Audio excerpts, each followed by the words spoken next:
তিনি যদি কোনো বিপদে ফেলেন, তিনি ছাড়া বিপদ থেকে উদ্ধার করার কেউ নাই। আর তিনি যদি তোমার প্রতি কোনো অনুগ্রহ করতে চান, ওই অনুগ্রহ ঠেকিয়ে দেওয়ার ক্ষমতাও কারো নাই।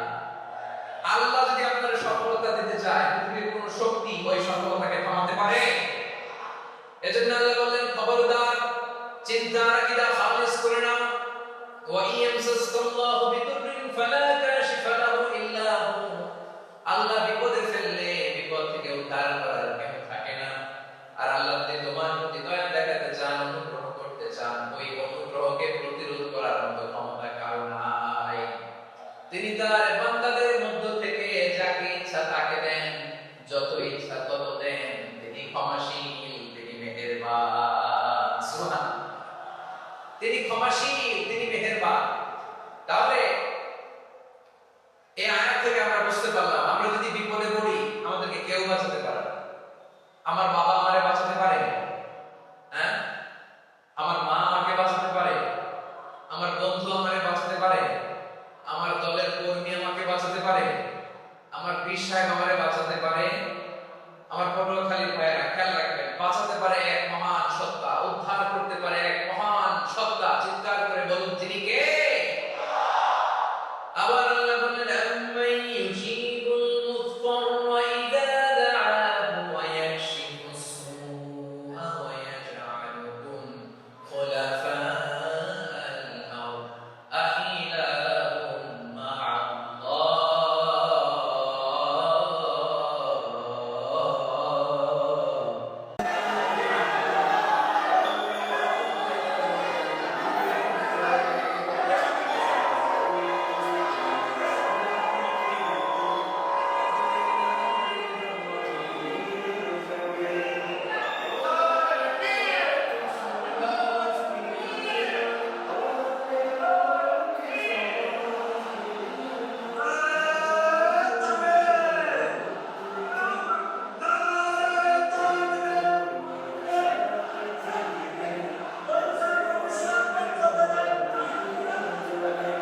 বিশেষ দুটি কারণে বরিশাল বিভাগের প্রতি আমার আলাদা একটা ভালো লাগে। এর কারণ, এই অঞ্চলে আলেম ওলামা বেশি। ঠিক কিনা বলেন? আজকের এই প্রোগ্রামে অনেক কওমি মাদ্রাসার মুহতামিম সাহেবরা এসেছেন, আমি শুনেছি। আলিম মাদ্রাসার প্রিন্সিপাল হুজুররা এসেছেন, খতিব সাহেবরা এসেছেন, ইমাম সাহেবরা এসেছেন, মুয়াজ্জিন সাহেবরা এসেছেন। এই বিভাগে আলেম ওলামা বেশি। তার প্রমাণ, এখানে এই বরিশালের ভেতরে আছে সারসিনা দরবার। ঠিক কিনা বলেন? অনেক হাক্কানি একটা দরবার। সারসিনা মরহুম বিষয় হুজুরের খেদমত করেছে, আমি অনেকবার সুযোগ হয়েছিলাম ছাত্র জামানায়। তো ওনাদের মাদ্রাসা কেন্দ্রিক অনেক খেদমত, আলহামদুলিল্লাহ। তারপর এই বিভাগে রয়েছে চরমনাই দরবার। ঠিক কিনা বলেন? ওনাদের বিশাল মাদ্রাসা, ধর্মীয় অঙ্গনে, মাদ্রাসা অঙ্গনে, রাজনৈতিক অঙ্গনে ওনাদের অনেক খেদমত। তারপর এখানে আছে ঝালকাঠি এনএস কামিল মাদ্রাসা। আমরা কায়েসা হুজুরের কথা শুনেছি, আল ইত্তেহাদ মা'আল ইখতিলাফ, মতবিরোধের সাথে ঐক্য, অসাধারণ কথা। তো এই সমস্ত বড় বড় আল্লাহওয়ালাদের আগমন এই ভূখণ্ডে হওয়ার কারণে এখানে ধর্মীয় বিশৃঙ্খলা, মারামারি কম, আছে ঐক্য। ঠিক কিনা বলেন? বরিশাল বিভাগের প্রতি আমার বিশেষ ভালোবাসা, এটা একটা কারণ। দুই নম্বর কারণ হচ্ছে, আমি ঢাকাতে যে মাদ্রাসায় পড়াশোনা করেছি, দারুন নাজাত সিদ্দিকিয়া কামিল মাদ্রাসা, আমার মাদ্রাসার শিক্ষক মণ্ডলীর অধিকাংশ হচ্ছে এই বরিশালে। আলহামদুলিল্লাহ। আমাদের শ্রদ্ধেয় প্রিন্সিপাল হুজুর আহমদ আবু বকর সিদ্দিক হাফিজাহুল্লাহ ওয়া রাআহ, উনি এলাকা সহ পুরো দারুন নাজাত মাদ্রাসার অধিকাংশ আসাদাতে একরাম এই ভূখণ্ডের, এই অঞ্চলের হওয়ার কারণে ছোটবেলা থেকেই বরিশালের প্রতি আমার একটি ভালোবাসা। তো আমি অন্তরের অন্তঃস্থল থেকে আবারও শুভেচ্ছা জানাতে চাই। আমি আমাদের অনেক ভাইদেরকে দেখতে পাচ্ছি, আপনারা বসার জায়গায় আপনি দাঁড়িয়ে আছেন এবং খুবই নিশ্চুপ, শান্ত, সুশৃঙ্খল। The people of Borishal, they are very smart, alhamdulillah, মাশাআল্লাহ। এবং শ্রোতা যাদেরকে দেখতে পাচ্ছি, বেশিরভাগের বয়স 15 থেকে 25। জেনজি, যেখানেই যাই জেনজি আমাদের ছাড়ে না, মাশাআল্লাহ।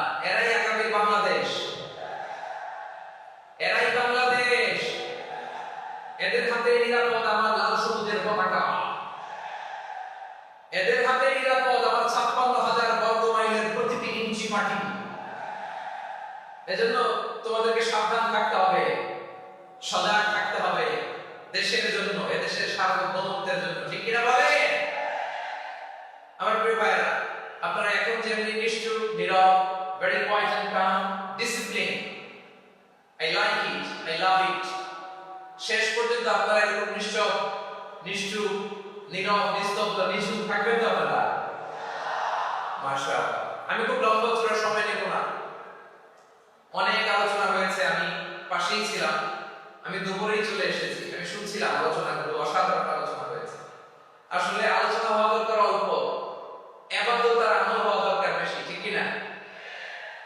কিয়ামতের একটা আলামত হচ্ছে খুতুবুকুম তাবিলা ওয়া সালাওয়াতুকুম কাসীরা। কিয়ামতের আগে আমাদের বক্তব্য হয়ে যাবে লম্বা। Your speech will be longer and your salah will be very short. বক্তব্য হবে লম্বা, সালাত হবে খাটো। এই নমুনা বর্তমানে আছে না নাই? ঘন্টার পর ঘন্টা, তাও বৃত্তি মিটে না। অনেক জায়গায় রাত পর্যন্ত, মিডনাইট পর্যন্ত, মধ্যরাত পর্যন্ত আলোচনা হয়। এটা ঠিক নয়। বক্তব্য হবে একেবারে gist, cream of the creams, একেবারে ক্রিম কথাটা আলোচনা উপস্থাপন করবেন। হেদায়েতের মালিক কে? ইন্নাকা লা তাহদি মান আহবাবতা ওয়ালাকিন্না আল্লাহ ইয়াহদি মান ইয়াশা। নবী হে, আপনি চাইলেই কাউকে হেদায়েত দিতে পারবেন না। হেদায়েতের মালিক কে? প্রিয় ভাই, আমি শুরুতেই দেখতে চাই যে আপনারা বরিশাল বিভাগের কে কোন জেলা থেকে আসেন, এটা একটু জেনে খোঁজ খবর নিয়ে আমি আলোচনা শুরু করবো ইনশাআল্লাহ।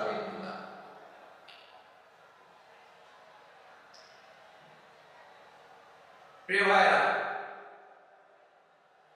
আমি দেখতে চাচ্ছি আপনাদের এই বরিশাল বিভাগের গোলা জেলা আছে না একটা, দ্বীপ জেলা, ওখান থেকে কেউ আসতে পারছেন নাকি? হ্যাঁ, আল্লাহু আকবার, আসছে তো, এই যে হাত দেখা যাচ্ছে।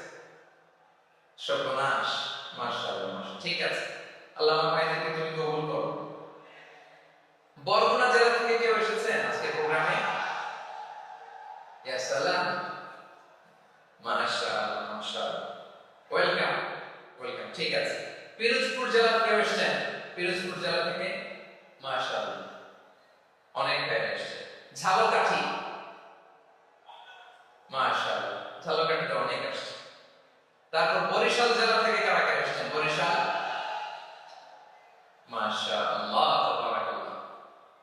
এবার পটুয়াখালী জেলার কারা কারা দেখি? মাশাআল্লাহ, মাশাআল্লাহ, মাশাআল্লাহ, আল্লাহ তুমি কবুল করো, আল্লাহ তুমি কবুল করো। লিল্লাহি তাকবীর, লিল্লাহি তাকবীর, লিল্লাহি তাকবীর। হাত। প্রিয় ভাই, আসলে আমরা কাল বিলম্ব না করে আজকে পটুয়াখালী জেলা শহরের মাশাআল্লাহ, যে লক্ষ্মীপুর থেকে আমাদের ভাই এসে প্লেকার্ড নিয়ে দাঁড়াইছে। ঠিক আছে, প্লেকার্ড দেখেছি, ফিয়ামুল। আচ্ছা, বরিশাল বিভাগের বাইরে থেকে কারা কারা আসছে দেখি, কেউ আছেন কিনা? মাশাআল্লাহ, অনেক অনেক অনেক, মাশাআল্লাহ, আল্লাহ কবুল করুন, আল্লাহ কবুল করুন। ফিয়ামুল, চাঁদপুর, ঠিক আছে, ঠিক আছে, হ্যাঁ, ইলিশের বাড়ি, চাঁদপুর, ঠিক আছে, মাশাআল্লাহ, বসুন, বসুন। সম্মানিত ভাইরা, আসুন আমরা মূল আলোচনার দিকে চলে যাই। আজকে আমরা যে টপিকটা নিয়ে আলোচনা করব সেটা হচ্ছে, আমরা যে জীবনে বিপদে পড়ি, আমরা বিপদ পড়ি, তাছাড়া আমাদের বাঁচানোর কেউ আছে? উদ্ধার করার কেউ আছে? রক্ষা করার কেউ আছে? এজন্য বিপদে পড়লে আমরা চাইবো কার কাছে? আমাদের যাই দরকার হোক আমরা ফরিয়াদ করব কার কাছে? নাকি মাজারে যেয়ে যাবেন? মাজারে যেয়ে যাবেন? অনেকে তো মাজারে যেয়ে কপাল ঘষে, আসরা নাই?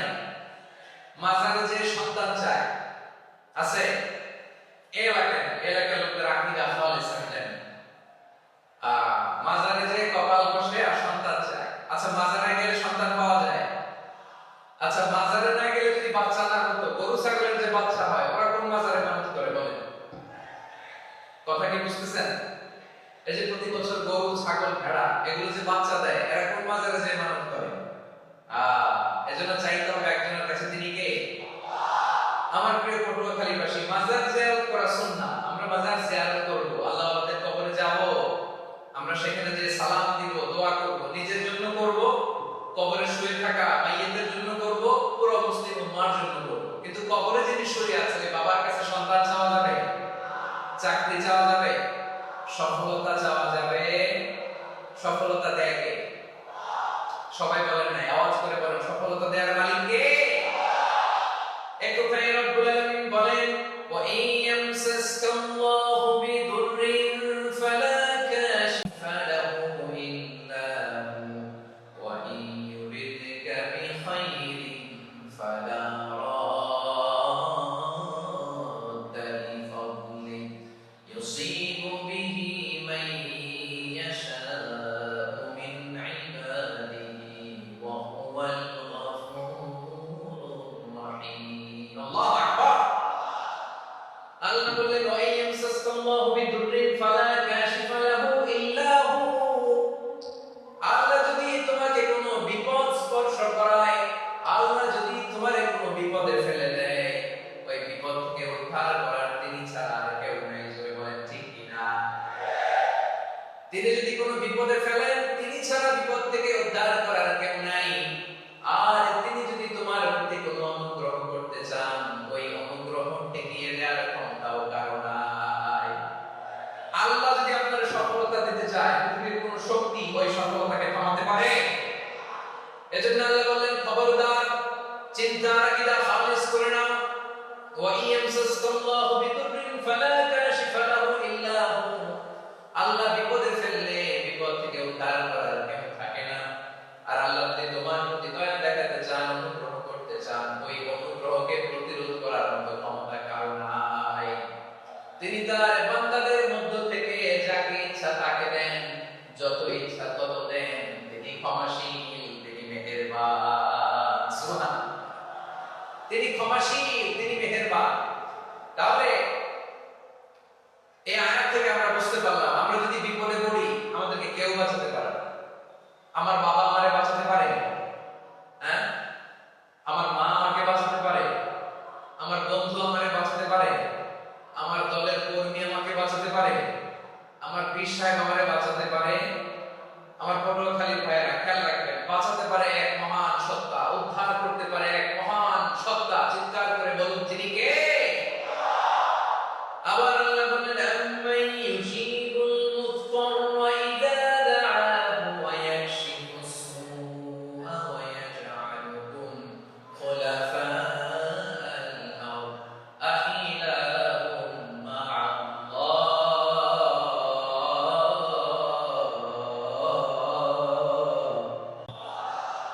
ক্বালিলাম মা তাযাক্কারুন। রব্বুল আলামিন বলেন, বিপদে পড়ে কাতর কণ্ঠে চিন্তাগ্রস্ত হয়ে যখন কেউ ফরিয়াদি হয়ে আল্লাহর ডাকে হাত তোলে, তখন এই ব্যক্তির ডাকে সাড়া দেয় কে? সবাই বলুন, কাতর কণ্ঠে বিপন্ন অবস্থায় আপনি যখন কেঁদে কেঁদে হাত তুলে আপনার দুঃখের কথা জানান, আপনি যখন ডাকেন তারে, তখন আপনার ডাকে সাড়া দেয় কে? আল্লাহ বলে, আমি সাড়া দেই। তোমাদের বিপদকে মুক্ত করে দেয় কে? ওই আল্লাহর সাথে কোনো উপাস্য আছে নাকি? কিন্তু খুব অল্প সংখ্যক লোককে তোমরা উপদেশ গ্রহণ করো, কথাটা কার? তাহলে বিপন্ন মানবতা যখন কাঁদে, মানুষ যখন বিপদে পড়ে নিরুপায় হয়ে ফরিয়াদ করে, তার ডাক শোনার কেউ নাই একজন ছাড়া। চিল্লায় বলেন তো, তিনি কে? এজন্য আমরা ফরিয়াদের হাত কার দিকে তুলব? প্রিয় পটুয়াখালী বলেন, ফরিয়াদের দুটো হাত আমরা কার দিকে তুলব? এবং খেয়াল রাখতে হবে, মাথার সাথে সেট করে নিতে হবে, আল্লাহ ছাড়া আমাকে উদ্ধার করার কেউ নাই। এই পৃথিবীতে কেউ আপন না। প্রিয় ভাই, বিপদে বলে বোঝা যায় কেউ আপন না। আপন শুধু একজন মহান সত্তা, তিনি কে? এটাকে আপনারা খেয়াল রাখতে পারবেন? হ্যাঁ, বিপদে আপদে কেউ আমাদের বাঁচাতে পারে না, তড়াতে পারে না, মুক্তি দিতে পারে না, উদ্ধার করতে পারে না, একমাত্র আমার প্রভু ছাড়া, আল্লাহ ছাড়া। চিল্লায় বলেন ঠিক কিনা? এবং প্রিয় পটুয়াখালী ভাইয়েরা, মাথার সাথে এটা সেট করে নিতে হবে যে আমাদের পুরো জীবনটাই পরীক্ষা। পুরো জীবনটাই কি? The life is a test. পুরো জীবনটাই পরীক্ষা। এই জীবনে বিপদ আসবে, আপদ আসবে, পরীক্ষা আসবে। সবার জীবনে এটা থাকে। এক একজনের পরীক্ষা এক এক রকম। আমার পরীক্ষা এক রকম, মাসুদ ভাইয়ের পরীক্ষা এক রকম, চৌধুরী সাহেবের পরীক্ষা এক রকম, আপনার পরীক্ষা এক রকম, ওনার পরীক্ষা আবার আরেক রকম। পুরো পৃথিবীটাই পরীক্ষা ক্ষেত্র, সবাই পরীক্ষা দিচ্ছি, কিন্তু কারো পরীক্ষা প্রশ্নের সাথে কারোটার মিল নেই। সুবহানাল্লাহ বলবেন না? পুরোটাই পরীক্ষা ক্ষেত্র, সবাই পরীক্ষার্থী, কিন্তু প্রশ্নপত্র একটার সাথে আরেকটা মিলে না। one doesn't match the other, একজনের সাথে আরেকজনের মিলে না। কাউকে আল্লাহ তাআলা ধনী বানিয়ে পরীক্ষা করেন। কি বানিয়ে? কথা কি বুঝতেছেন নাকি কষ্ট হচ্ছে? কষ্ট হচ্ছে আপনাদের? কাউকে আল্লাহ ধনী বানিয়ে পরীক্ষা করেন, আবার কাউকে আল্লাহ তাআলা গরীব বানিয়ে পরীক্ষা করেন, কাউকে আল্লাহ অসুস্থ বানিয়ে পরীক্ষা করেন। কেউ দেখবেন যে দুরারোগ্য ব্যাধিতে আক্রান্ত, ডাক্তার বলেছে আর সময় নাই, দুরারোগ্য ব্যাধি ক্যান্সার, যার নেই কোনো অ্যানসার, তার জন্য পরীক্ষা হচ্ছে এই রোগ। আরেক লোক দেখবেন তার আবার রোগ বলায় নেই, মাশাআল্লাহ, তাকে আল্লাহ তাআলা আর্থিক দৈন্যতা, দারিদ্রতা দিয়ে পরীক্ষা করছেন। এরকম আছে না? নাই? টাকা পয়সা নাই, দিন আনে দিন খায়, যা আছে তাতে চলে না, এটা তার জন্য পরীক্ষা।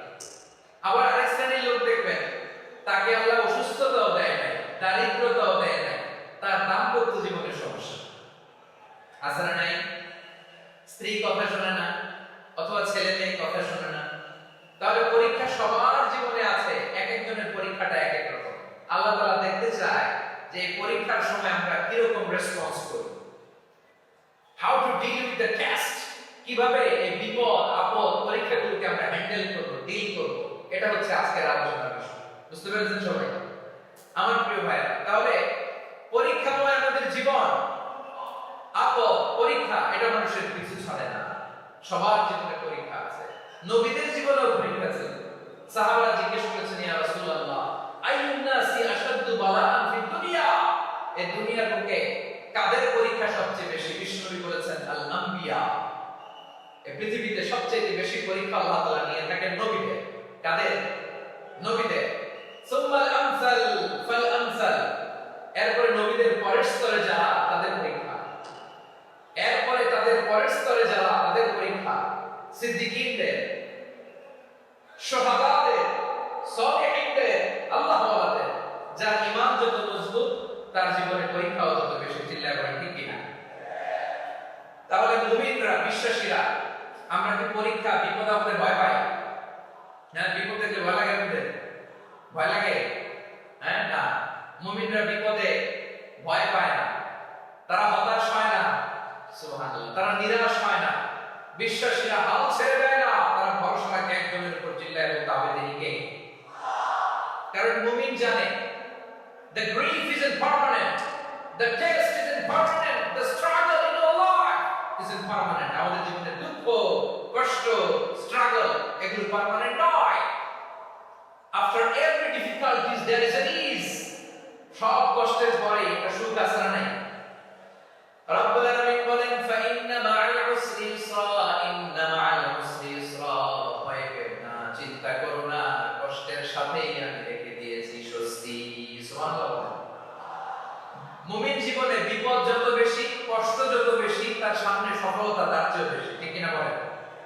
কারণ বিশ্বাসীরা জানে রাত্রি যত গভীর হয়, চোখ দিয়ে সাদিকের সময় যত আগাতে থাকে, গর্ভবতী নারীর পেটের ব্যথা যত বাড়তে থাকে, ঘরে নতুন মেহমান আগমনের সময় ঘনাতে থাকে, মুমিনদের উপর বিপদ, অত্যাচার, আপদ, পরীক্ষা যত বাড়তে থাকে, কালেমার পতাকা উত্তোলনের সময় কাছে আসতে থাকে। বিশ্বাসীদের এগুলো হিসাব মেলানো অনেক আগে, এগুলো অনেক আগে হিসাব মেলানো। দুঃখের আধার শেষে সুখের আলো মিটি মিটি হাসে। চিল্লায় বলেন ঠিক কিনা? দুঃখ যত বেশি, পরীক্ষা যত বেশি, কষ্ট যত বেশি, সুখের সময় তত কাছাকাছি। চিল্লায় বলতে হবে ঠিক কিনা? এজন্য মুমিন জীবনে পরীক্ষা বেশি, মুমিনদের হতাশা নাই, মুমিনরা নিরাশ হয় না, হতাশ হয় কাফিররা, মুমিনরা কখনো হাল ছেড়ে দেয় না, মুমিনরা ভরসা রাখে একজনের উপর, তিনি কে? তাহলে আমার প্রিয় পটুয়াখালীবাসী, বিপদ থাকবে, পরীক্ষা থাকবে, এই বিপদ থেকে আমাদের উদ্ধার করবেন একজন, তিনি কে? আমরা শুধু আল্লাহর উপরই ভরসা রাখি। রাজি আছেন তো? চাইবো একজন সত্তার কাছে, আওয়াজ করে বলুন তিনি কে? একজন সত্তার কাছে চাইবে। বিশ্বনবী ওনার চাচাতো ভাই আব্দুল্লাহ ইবনে আব্বাস রাদিয়াল্লাহু তাআলা আনহুকে বললেন, ইয়া আব্দুল্লাহ ইবনে আব্বাস, হে আব্দুল্লাহ ইবনে আব্বাস, ইদা সাআলতা ফাসআলিল্লাহ, যখন চাইবে আল্লাহর কাছে যাও। ও আব্দুল্লাহ, যখন চাইবা আল্লাহর কাছে যাও। ওয়া ইদা ইসতাআনতা ফাসতাইন বিল্লাহ, যখন সাহায্য চাইবা আল্লাহর কাছে ফরিয়াদ করো। জেনে রেখো ও আব্দুল্লাহ, ওয়া'লাম আন্নাল উম্মাতা লাউ ইজতামাআত আলা আন ইয়ানফা'উকা বিশাইইন লাম ইয়ানফা'উকা ইল্লা বিশাইইন ক্বাদ কাতাবাহু আল্লাহু লাক। ও আব্দুল্লাহ, জেনে রেখো, মনে রেখো, গোটা বিশ্বের সবাই মিলে যদি তোমার উপকার করতে চায় ততটুকুই তারা করতে পারবে যতটুকু আল্লাহ তোমার নসিবে সেটা লিখে রেখেছে। ঠিক কিনা বলো? আর যদি গোটা বিশ্বের সবাই মিলে তোমার বিরুদ্ধে কনস্পাইরেসি করে, ষড়যন্ত্র করে, গোটা বিশ্বের সবাই মিলে যদি তোমার ক্ষতি করতে চায় ততটুকুই শুধু পারবে যেটা আল্লাহ তোমার জন্য বরাদ্দ রেখেছে। যতটুকু আল্লাহ তাআলা তোমার জন্য বরাদ্দ রেখেছে ততটুকুই ক্ষতি করতে পারবে, আর এক চুল বেশিও করতে পারবে না, কমও করতে পারবে না। চিল্লা বলেন ঠিক কিনা? এজন্য আমরা চাইবো কার কাছে? সবাই বলেন না, আওয়াজ করে বলেন কার কাছে? সব সময় আমরা আল্লাহর কাছে চাইবো, বিপদে আপদে, সুখে দুঃখে, সচ্ছল অবস্থায় অসচ্ছল অবস্থায়, পরাজয়ের সময় বিজয়ের সময়, সব সময় আমরা ভরসা রাখবো কার উপর? সবাই বলুন। একদল লোক আছে যারা বিপদে পড়লে আল্লাহর ডাকে, আছে না নাই? পটুয়াখালীতে মাশাআল্লাহ নাই, বিপদ আসলে আল্লাহর ডাকে, বিপদ নাই আল্লাহ নাই। বিপদে পড়লে নামাজ পড়ে, বিপদ নাই নামাজ নাই। বিপদে পড়লে জিকির করে, বিপদ যখন চলে যায় জিকির বন্ধ হয়ে যায়। আছে না নাই? কিছু লোক দেখবেন পরীক্ষা আসলে নামাজ পড়ে, আছে আছে, জেনজি আওয়াজ করে, এরকম আছে? এই কমন পড়ছে, দেখেন পরীক্ষার সময় নামাজ পড়ে, পরীক্ষাও নাই নামাজও আছে। এরকম কিছু লোক আছে অসুস্থ হলে আল্লাহর উপর ভালোবাসে, আল্লাহর উপর ডাকে। অসুস্থ হইলে অসুস্থতাও নাই, আল্লাহ স্মরণও নাই। দেখবেন কিছু লোক নির্বাচন আসলে খুব আল্লাহ হয়ে যায়, তখন দেখবেন মাথার মধ্যে হেজাব লাগায়, পাঞ্জাবি লাগায়, আল্লাহ হয়ে যায়। নির্বাচন নাই, এরপরে আল্লাহর কথাও নাই। আছে না নাই? না, এরকম পাওয়া যাবে না। সব সময় আমরা আল্লাহর ডাকবো, বিপদে আপদে সব সময় ভরসা রাখবো আমরা একজনের উপর। আওয়াজ করে বলেন তিনি কে? এক কথায় আল্লাহ তাআলা আমাদের চোখে আঙ্গুল দিয়ে জানিয়ে দিলেন, ফাইদা রাকিবু ফিল ফুলকি দা'আল্লাহ মুখলিসিনা লাহুদ্দিন ফালাম্মা নাজ্জাহুম ইলাল বাররি ইদাহুম ইউশরিকুন। আল্লাহ একদল লোক আছে, তারা যখন নৌযানে চড়ে, জলযানে চড়ে, সাগরের মধ্যে যখন জাহাজে চড়ে, লঞ্চে চড়ে, তারা যখন তুফানের সম্মুখীন হয় তখন তারা আল্লাহরে বড় বেশি ডাকে, একান্ত ভাবে ডাকে, বিশুদ্ধ চিত্তে ডাকে। আবার তুফান থেকে তাদেরকে সেফ জোনে নিয়ে, নিরাপদ জোনে নিয়ে যখন বন্দরে আমি আল্লাহ তাদেরকে ফিরিয়ে দেই, ওই লোকগুলো আবার আমি আল্লাহর সাথে শিরিক করে। এরকম আছে না নাই? জাহাজে উঠছে, সাগরের মাঝখানে তুফান, ওই সময় দেখবেন আল্লাহ কারে কয়। এই কথা তো আপনাদেরকে বোঝানো সহজ, আপনারা তো নদীর দেশের মানুষ। লঞ্চে চড়েন নাই কারা কারা? দেখি লঞ্চে চড়ছেন? হ্যাঁ, লঞ্চে চড়ে নাই এরকম একজন নাই এখানে। আচ্ছা, লঞ্চে উঠছেন কে কে? দেখি। মাশাআল্লাহ মাশাআল্লাহ মাশাআল্লাহ, ঠিক আছে, আপনাদের বোঝানো সহজ। আচ্ছা, লঞ্চে উঠে তুফানের সম্মুখীন হয়েছেন, জলোচ্ছ্বাস, সবাই মাশাআল্লাহ। তো এই অবস্থা আপনাদের মুখস্থ, ঠিক কিনা বলেন? আমার বলার দরকার নেই, বলেন।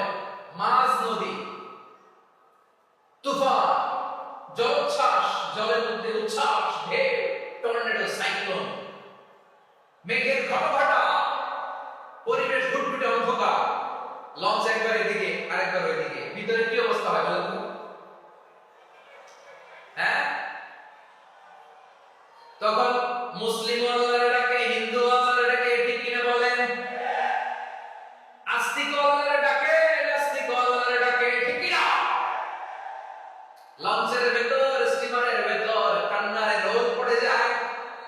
চিৎকারের রোল পড়ে যায়, সবার মধ্যে শুধু একটা আওয়াজ, লা ইলাহা লা ইলাহা লা ইলাহা সুবহানাল্লাহ আলহামদুলিল্লাহ লা ইলাহা আল্লাহ নামের জিকির করবে যারা, আল্লাহর কাছে প্রিয় তারা, আল্লাহর কাছে প্রিয় যারা, জান্নাতে প্রবেশ করবে তারা, জোরে লা ইলাহা লা ইলাহা ইল্লাল্লাহ লা ইলাহা ইল্লাল্লাহ মুহাম্মাদুর রাসূলুল্লাহ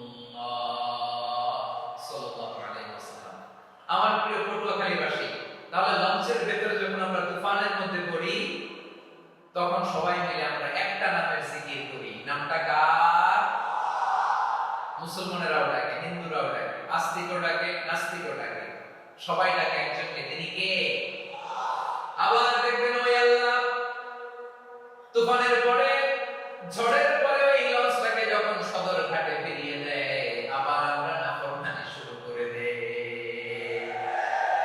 সে কোথায় আল্লাহ বলেন, ফাইদা রাকিবু ফিল ফুলকি দা'আল্লাহ মুখলিসিনা লাহুদ্দিন ফালাম্মা নাজ্জাহুম ইলাল বাররি ইযা হুম ইউশরিকুন। সাগরে যখন তুফানে পড়ে আমি আল্লাহর ডাকে, আবার আমি আল্লাহ যখন বাঁচিয়ে দেই, আবার আমি আল্লাহর সাথে শিরিক। আমরা কি এরকম হতে চাই নাকি? এরকম করবে? হ্যাঁ না, আমরা তুফানে বললো আল্লাহর ডাকি, আবার বাঁচায় দেওয়ার পরও ডাকি কারে? আল্লাহকে ডাকি। বিমানের মধ্যে মাঝে মাঝে দেখবেন যে এয়ার টার্বুলেন্স হয়, জানেন? এয়ার টার্বুলেন্স জানেন তো? মাঝে মাঝে বিমানটা বাউন্সিং করে, বাম্পি, ভেরি বাম্পি ওয়েদার। শুনেন নাই? 40,000 ফিট উপরে যখন থাকে, তখন পাইলট মাঝে মাঝে বলে, dear passengers, ladies and gentleman, right now we are flying 40,000 feet above the ground and we are passing very air turbulence, very heavy air turbulence right now. Please fasten your seatbelt. দেখবে মাঝে মাঝে বলে যে, ভদ্র মহিলারা, ভদ্র মহোদয়গণ, আমরা 40,000 ফিট উপর দিয়ে যাচ্ছি আর এয়ার টার্বুলেন্স ফেস করছি, মেহেরবানি করে আল্লাহর রাস্তে সিট বেল্ট বাঁধুন।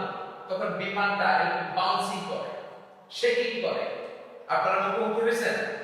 ইদানিং এই এয়ার টার্বুলেন্স বেড়ে গেছে। গত বছর আমার ইন্টারন্যাশনাল অনেকগুলো ফ্লাইট ছিল, তো আমি দেখলাম যে আগের ফ্লাইটগুলোর তুলনায় এখন এয়ার টার্বুলেন্স খুব বেশি।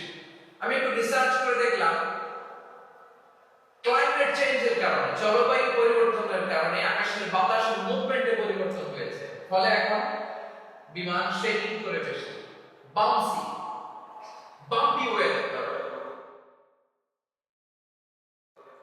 যখন আপনি 1000 ফিট, সবাই বলুন 1000 ফিট, 40,000 ফিট উপরে যখন আপনি, তখন যখন বিমানটা বাউন্সিং করে, সবাই যখন ভমিটিং করে বিমান নষ্ট করে দেয়, বমি করে, তখন বাঁচানোর কে আছে আল্লাহ ছাড়া? কেউ আছে?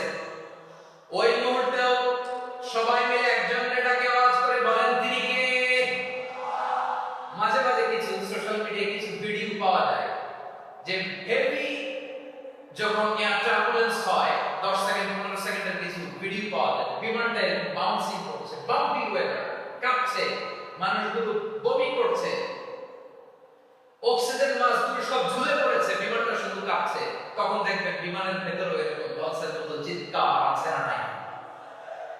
বিমানের ভেতরেও তখন চিৎকার। গত বছর হিথ্রো এয়ারপোর্ট থেকে সিঙ্গাপুর এয়ারলাইন্সের একটা ফ্লাইট, হিথ্রো টু চাঙ্গি, একটা ফ্লাইটে এমন বেশি এয়ার টার্বুলেন্সের শিকার হয়েছিল এই এয়ারক্রাফটটা, 33 জন যাত্রী সেখানে আহত হয়েছে, একজন যাত্রী নিহত হয়েছে। কেবিন ক্রুজ, এয়ার হোস্টেস যারা আছে, একজনের নাক ফেটে, চোখ ফেটে, কপাল ফেটে, ব্লিডিং হয়ে শয়লা। প্রিয় ভাইরা, 40,000 ফিট উপরে বিমানটা যখন কাঁপবে, তখন আমাদেরকে আল্লাহ ছাড়া আর কেউ বাঁচানোর আছে? এত আস্তে বললে হবে? ওই কঠিন মুহূর্তে আমার বাবা আমারে বাঁচাতে পারে, আমার বন্ধু আমারে বাঁচাতে পারে, জমিনের পক্ষে আমার প্রোটোকল, আমার ক্ষমতা, আমার দাম্ভিকতা কোনো কিছু আমারে বাঁচাতে পারে? একজন ছাড়া, চিল্লায় বলতে হবে তিনি কে? সে আল্লাহ বললেন, গোলাম আমি বিপদের সময় ঠিকই তোমাদের বাঁচিয়ে নেই। ওই বিমানের ভেতরে 40,000 ফিট উপরে যখন তোমরা এয়ার টার্বুলেন্সের শিকার হও, তখন নাস্তিকও আল্লাহরে ডাকে, হিন্দু আল্লাহরে ডাকে, জোরে বলেন ঠিক কিনা? আবার বিমানটা যখন শান্ত হয়ে যায়, একটু পরে বিমানের স্ক্রিনের মধ্যে হিন্দি সিনেমা খোঁজে। বিমানের স্ক্রিনে কিন্তু বিশাল ওখানে আফলাম ফিল্মের একেবারে গুছাই করা। বিমানটা শান্ত হলে আবার হিন্দি সিনেমা দেখা শুরু করে। একটু আগে ডাকছিল কারে দেখবেন বাংলাদেশে আমাদের ক্রিকেটাররা যখন অন্য কোনো দেশের সাথে খেলে, অনেক সময় এমন হয় বল বাকি একটা, রান দরকার 6টা। বল বাকি কয়টা? পটুয়াখালী বুঝে নাই বলে, বল বাকি কয়টা? রান দরকার। আপনি দেখবেন ক্যামেরাম্যান তখন গ্যালারিতে খালি দেখায় দর্শকদের যে কি অস্থিরতা। হিপ হপ স্টাইলের মেয়েটা, যে মেয়েটার ওড়না এতটুকু ছিল গলায়, এতটুকু ছিল, ওই মেয়েটা দেখবেন ওড়নাটা টেনে মাথায় দিয়ে মুনাজাত করতেছে, আল্লাহ আল্লাহ একটা সরকার, আল্লাহ আল্লাহ আমার লাল সবুজের পতাকারে তুমি অপমানিত করো না আল্লাহ, ইন্ডিয়ার সাথে আমাদের খেলা আল্লাহ, আল্লাহ একটা সরকার, একটা পুরো পুরো খেলা জুড়ে এই মেয়ের ওড়না ছিল গলায়, কিন্তু যখন এক বলে 6 রান দরকার, ওড়না চলে আসছে কোথায়? মাথায়। আবার মুনাজাত আছে নেই?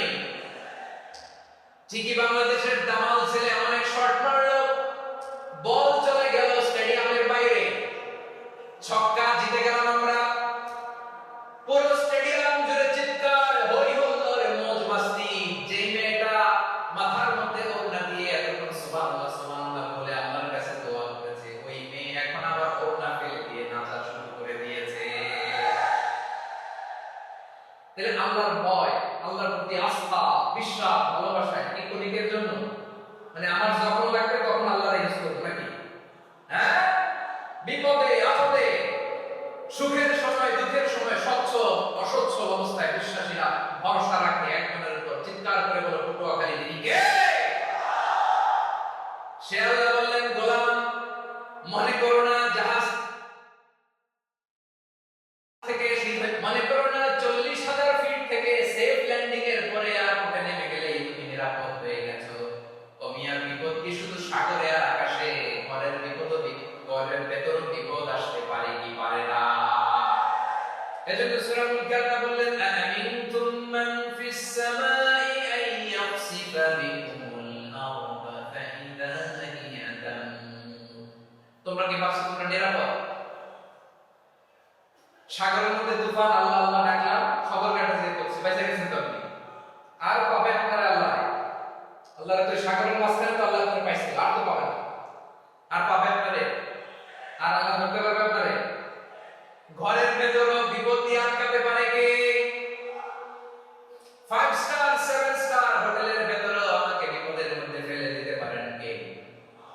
আল্লাহ বললেন, তোমরা কি ভেবেছো তোমরা নিরাপদ? আমি চাইলে ল্যান্ডস্লাইডস, ভূমিধস দিয়ে 1 লক্ষ এক মুহূর্তে নিয়ে যেতে পারি, এক সুনামি দিয়ে থাপ্পড় মেরে 3 লক্ষ সাগরের ভেতরে ঢুকাই দিতে পারি, 1 সেকেন্ড লাগে না। আম আমিনতুম মান ফিস সামাই আন ইউরসিলা আলাইকুম হাসিবা ফাসাতা'লামুনা কাইফা নাদির। আল্লাহ চাইলে আকাশ থেকে পাথর বৃষ্টি নাজিল করতে পারেন কি পারেন না? এই মুহূর্তে এখানে ভূমিকম্প দিতে পারেন কি পারেন না? আচ্ছা, ভূমিকম্প যখন হয় আমাদের কারো হুঁশ থাকে? আপনি মনে করছেন আমরা সাধারণ মানুষ, আমরা দৌড় দেই, আর প্রেসিডেন্ট প্রধানমন্ত্রী ওনার মধ্যে খাটো শুয়ে থাকে? কথা বুঝে নাই এবার? ভূমিকম্প, আর্থকোয়েক যদি হয়, বাঁচার জন্য আমরা কি করি? হয় খাটের তলায়, ডাইনিং টেবিলের নিচে, উপরে শক্ত কিছু আছে এর নিচে, অথবা ঘর দিয়া দেও দৌড়। তো প্রধানমন্ত্রী উনি কি করে? প্রেসিডেন্ট উনি কি করে? হ্যাঁ, উনি খাটের মধ্যে শুয়ে থাকে নাকি? উনিও দৌড়, সাধারণ মানুষও দৌড়, প্রধানমন্ত্রীও দৌড়, বাড়িওয়ালাও দৌড়, ভাড়াটিয়াও দৌড়, সবাই দৌড়। নাকি ভাড়াটিয়ারা বাড়ি ছুঁয়ে দৌড়, বাড়িওয়ালারা বেরোয়? এরকম না। যে কোনো মুহূর্তে ভূমিকম্প দিয়ে নাস্তা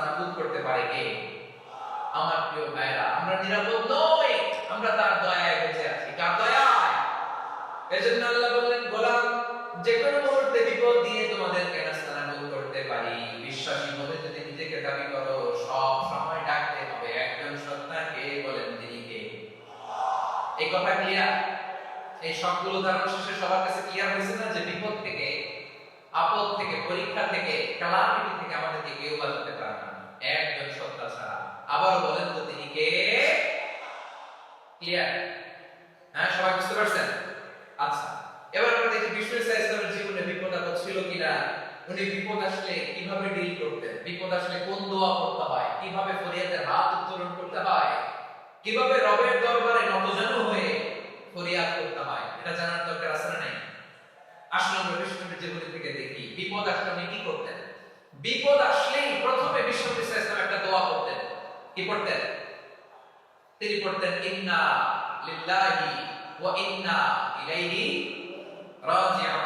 নিশ্চয় আমরা আল্লাহর জন্য, নিশ্চয় আমরা কার দিকে ফিরবো ভাই? আবার কার দিকে ফিরবো? আওয়াজ করে বলুন তো, আমরা এসেছি কার কাছ থেকে, আবারও ফিরে যাব কার কাছে? এজন্য বিষ্ণু পড়ছেন, ইন্না লিল্লাহি ওয়া ইন্না ইলাইহি রাজিউন। নিশ্চয় আল্লাহর জন্য, ওই আল্লাহর দিকেই আমরা ফিরে যাব। তারপরে বিষ্ণু পড়তেন, আল্লাহুম্মা আজুরনি ফি মুসিবাতি ওয়াখলুফ লি খায়রাম মিনহা। একসাথে প্রথমে পড়তেন ইন্না লিল্লাহি ওয়া ইন্না ইলাইহি রাজিউন, তারপর পড়তেন আল্লাহুম্মা আজুরনি ফি মুসিবাতি ওয়াখলুফ লি খায়রাম মিনহা। মানে আল্লাহ, এই যে আমি বিপদে ধৈর্য ধারণ করলাম, এটা সব তুমি আমাকে দাও, আর যেটা হারালাম এর চেয়ে ভালো কিছু দিয়ে মেকআপ করে দিও, ভালো কিছু দিয়ে বদল করে দিও। সুবহানাল্লাহ পড়েন। তাহলে বিপদ আসলে আমরা কি করব? কথা বলে। এই যে আমি শুয়েছিলাম, নাশিদ গাচ্ছিল ওরা, এদেশে পরস্পরে দেখা হলে দেয় সালাম, এদেশে আমজনতার হৃদয় জুড়ে পাতকালা, এদেশে বিপদ এলে সর্বজনে সর্বক্ষণে দোয়া পড়ে ইন্না লিল্লাহি। কি পড়ে? সুবহানাল্লাহ সুবহানাল্লাহ সুবহানাল্লাহ সুবহানাল্লাহ। এদেশে আযান শুনে সূর্য ওঠে শহর গ্রামে, এদেশে আযান শুনে সূর্য ডুবে সন্ধ্যা নামে, এদেশে সকল কাজে সবাই বলে বিসমিল্লাহ, এদেশে ভালো কিছু দেখে শুনে হাসি মুখে সবাই বলে মাশাআল্লাহ। সুবহানাল্লাহ পড়ে। তাহলে বিপদে আমরা কি করি? কথা বুঝলে সবাই উত্তর দিতে হবে। বিপদে কি করি?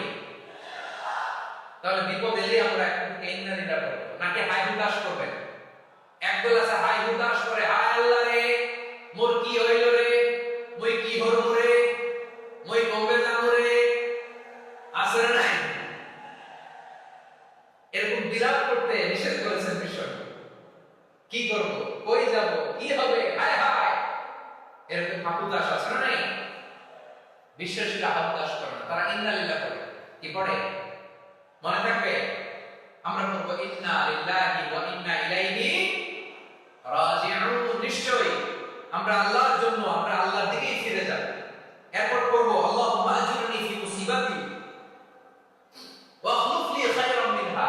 আল্লাহ, আমি যে বিপদে ধৈর্য ধারণ করলাম এটার সওয়াব দিও, আর যা হারালাম তার চেয়ে ভালো কিছু দিয়ে বদল করে দিও। সুবহানাল্লাহ। বিশ্ব নবীর হাদিস শুনলেন উম্মে সালামা রাদিয়াল্লাহু তাআলা আনহা, ওনার স্বামী হলো আবু সালামা। মজার ঘটনা খেয়াল করে শুনেন আমার প্রিয় পরিচয় টুকরা ভাইরা, কানকুল খরগোশের কানের মতো খাড়া করে আমার দিকে তাকান। সাইয়্যিদাতুনা উম্মে সালামা রাদিয়াল্লাহু তাআলা আনহা, ওনার স্বামীর নাম আবু সালামা। শ্রেষ্ঠ দম্পতি, শ্রেষ্ঠ ফ্যামিলি। প্রথমে হিজরত করেছিলেন হাবাশায়, পরে হিজরত করেছেন মদিনায়। উহুদ যুদ্ধের পরে ওনার স্বামী আবু সালামা ইন্তেকাল করলো, শহীদ হলো। সুবহানাল্লাহ। যখন আবু সালামা ইন্তেকাল করলো, উম্মে সালামা রাদিয়াল্লাহু তাআলা আনহা কেঁদে কেঁদে হায়রান। আর নবীর শিখানো বাণী অনুযায়ী তিনি বারবার পড়ছিলেন ইন্না লিল্লাহি পড়ছিলেন। মুই কই জানো, কি হরম, এগুলো বলে। কি বলছে? ইন্না লিল্লাহি। যেহেতু বিষ্ণুনবী বলেছেন, কেউ যদি বিপদের প্রথম ধাক্কায় পড়ে ইন্না লিল্লাহি ওয়া ইন্না ইলাইহি রাজিউন, আল্লাহুম্মা আজুরনি ফি মুসিবাতি ওয়াখলুফ লি খায়রাম মিনহা, তাহলে এই বিপদে যে সে যা হারালো তার চেয়ে শ্রেষ্ঠ কিছু দিয়ে আল্লাহ তার বদল দিয়ে দিবেন। এই হাদিস শুনে উম্মে সালামা রাদিয়াল্লাহু তাআলা আনহা ওনার প্রাণপ্রিয় স্বামী আবু সালামার ইন্তেকালের পরে চোখের পানি ছাড়ে আর পড়ে ইন্না লিল্লাহি ওয়া ইন্না ইলাইহি রাজিউন আল্লাহুম্মা আজরনি ফি মুসিবাতি ওয়া খলুফনি খায়রাম মিনহা।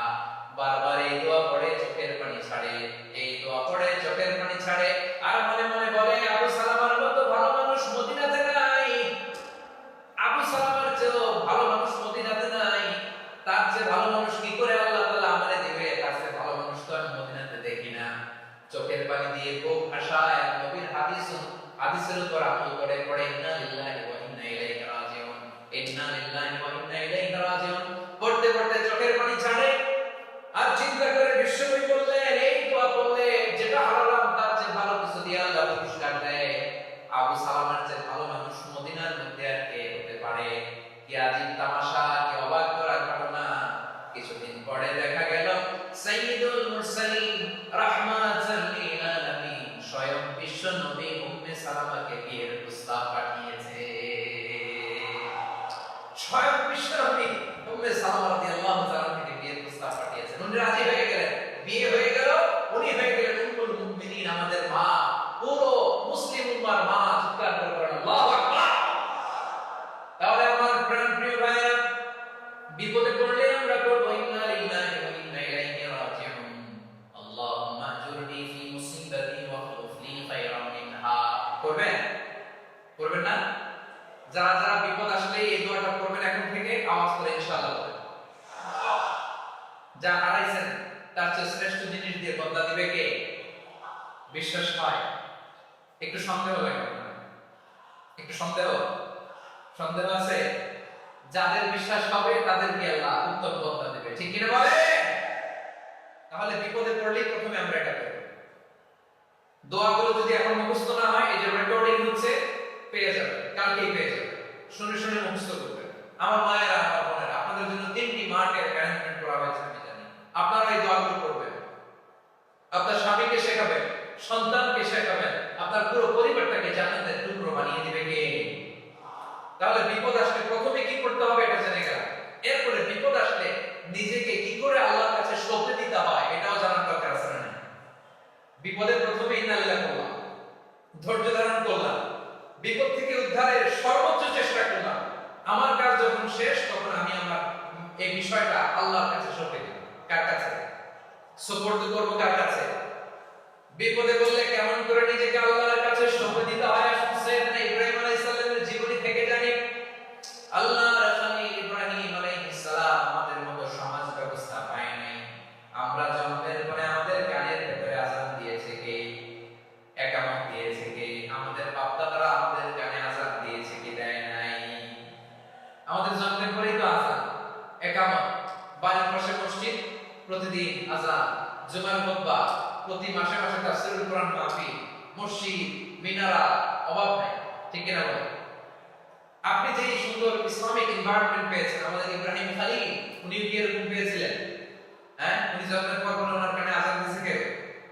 আমার প্রিয় ভাইরা, আগা গোড়া একটা শিরকি পরিবেশ উনি জন্মগ্রহণ করেছেন। উনি ছাড়া ওই তল্লাটে একজনও আল্লাহর উপর বিশ্বাসী নাই। কল্পনা করতে পারেন? গোটা তল্লাটে, গোটা দেশে বিশ্বাসী মুমিন, আল্লাহর উপর বিশ্বাস স্থাপনকারী কয়জন? সবাই বলেন কয়জন? বাকি সব মুশরিক। বাকি সব মুশরিক নিজের সাথে নিজে সত্য বোঝাপড়া করে, অ্যানালজি করে, সেলফ কনভারসেশন করে উনি মহা সত্যের সন্ধান পেয়েছে। উনি আকাশের তারা দেখে ভাবে মনে হয় এটাই আমার খোদা, ওরা দেখে তারা নাই, মনে মনে বলে না তাহলে এটা না। আবার চাঁদ দেখে বলে চাঁদটা বড় মায়া লাগে, মনে হয় এটাই আমার রব, পরে দেখে চাঁদও নাই, হয় না এটা না।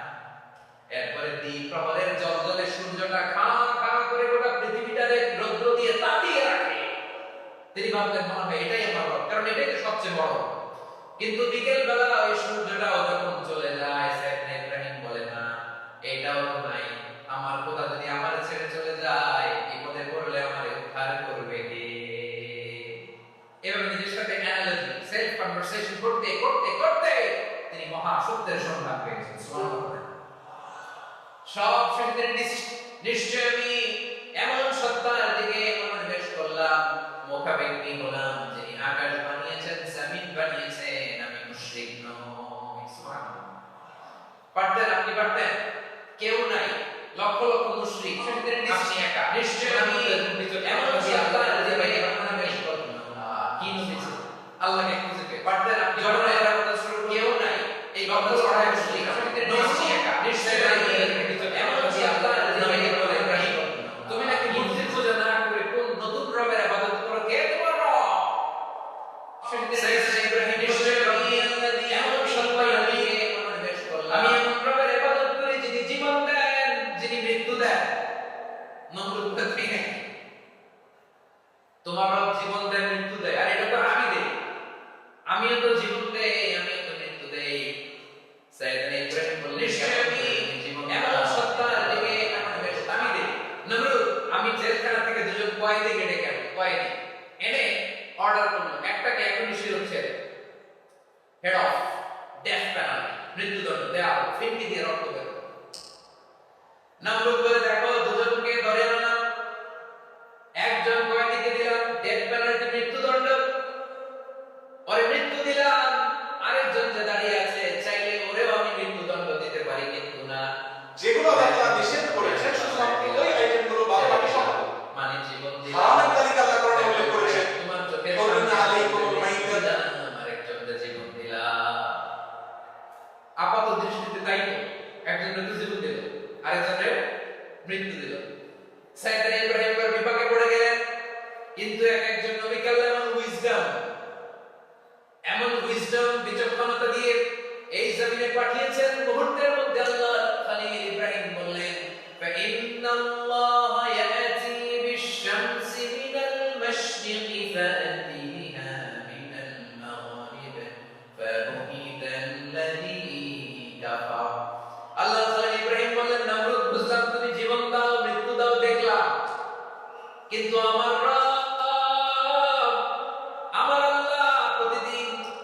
সকালবেলা উষা লগ্নে ওই পূর্ব দিগন্ত থেকে সূর্যটাকে উদিত করেন, সাঁঝের বেলা, বিকেল বেলা, গধূলি লগ্নে, সন্ধ্যা বেলা ওই দ্বিপ্রহরের জল জলে সূর্যটাকে পশ্চিম দিগন্তে ডুবিয়ে দেন।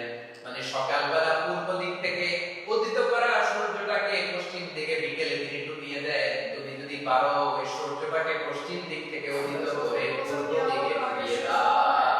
30 জন সুবহানাল্লাহ বলবেন না?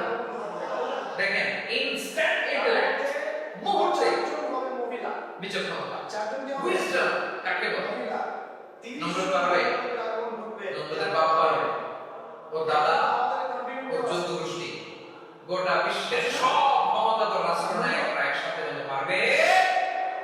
ফাবুহিতাল্লাযী কাফার পারে নাই, ব্যর্থ হয়েছে। এবার তেলে করে জ্বলে উঠেছে, রেগে রেগে আগুন বলে ফালকুহু ফিল জাহিম। ওর সাথে তর্ক নাই, না পেরে একেবারে এটাকে আগুনে ফালা। বিশাল বিশাল গাছ কেটে লাকড়ি এনে আগুনের কুণ্ডলি বানানো হলো, দাও দাও দাও দাও করে আগুন জ্বলে আল্লাহর নিক্ষেপ করা হবে। পায়ের মধ্যে টাইট করে রশি দিয়ে বাঁধা হলো, আল্লাহর খলিল ইব্রাহিমকে আগুনের কুণ্ডলির মধ্যে ফেলা হবে।